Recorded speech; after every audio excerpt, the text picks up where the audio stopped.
All right, let's talk about troubleshooting when the accuracy of our answers is off. So this could look like you sometimes get accurate answers and you sometimes don't get accurate answers, and you're trying to figure out how to really make sure that your answers are correct most of the time. Now, first of all, it's good to be patient because, as I've said earlier, we've been reprogrammed to discount our subconscious, to think we don't know anything, right?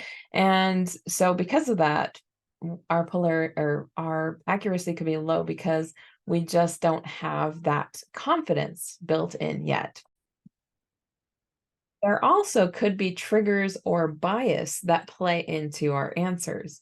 For example, if I were to muscle test if I love chocolate, I would get a yes answer. All right. And then I might answer, is chocolate good for me? And I might get a wishy-washy answer. Okay. Why is that?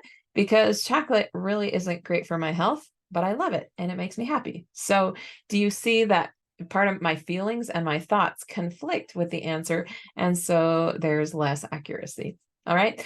So pay attention that our feelings and our thoughts can conflict what the answer is. So a good thing to do would be to muscle test if we have a trigger or a bias that is influencing the answer. If we get a yes, we can think, okay, maybe I just need to rephrase the question to avoid the trigger or bias, or pick a topic different altogether and start from there.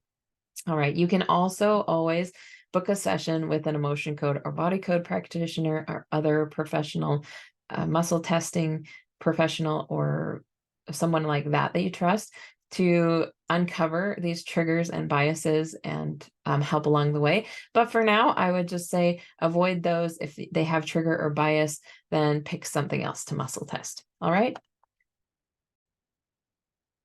Oh no, that like a muscle, it takes time. We have to work at it on a regular basis. So if you've only been doing muscle testing for, let's say, a few days, then it's okay. It's okay if your answers are not 100% accurate all the time.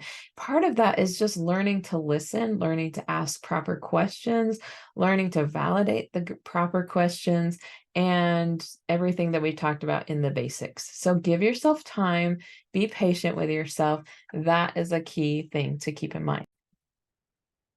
Finally, I want to tell you, and I want to do this with you right now because this could be beneficial at increasing your accuracy, would be, and I want you to tell yourself that you give yourself permission to know what's best for you and for your health, for your life, for everything under your control.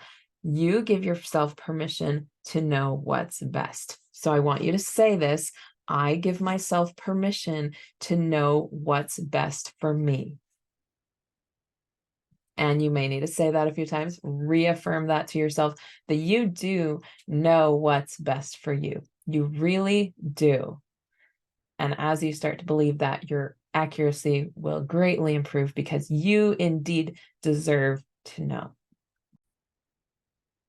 You deserve this, and it is your birthright. God gave this to you so that you could handle your body that you have been blessed with.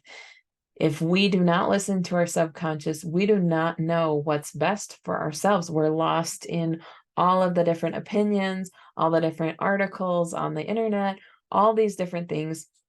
We don't know exactly what's best and accurate, but God has already given us the tools to really find our truth, to find what's best for us.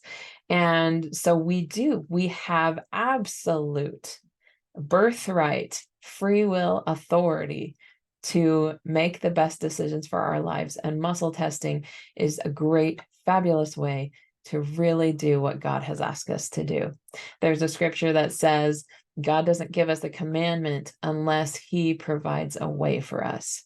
So providing the way could be muscle testing. And for me, that has been true thousands of times.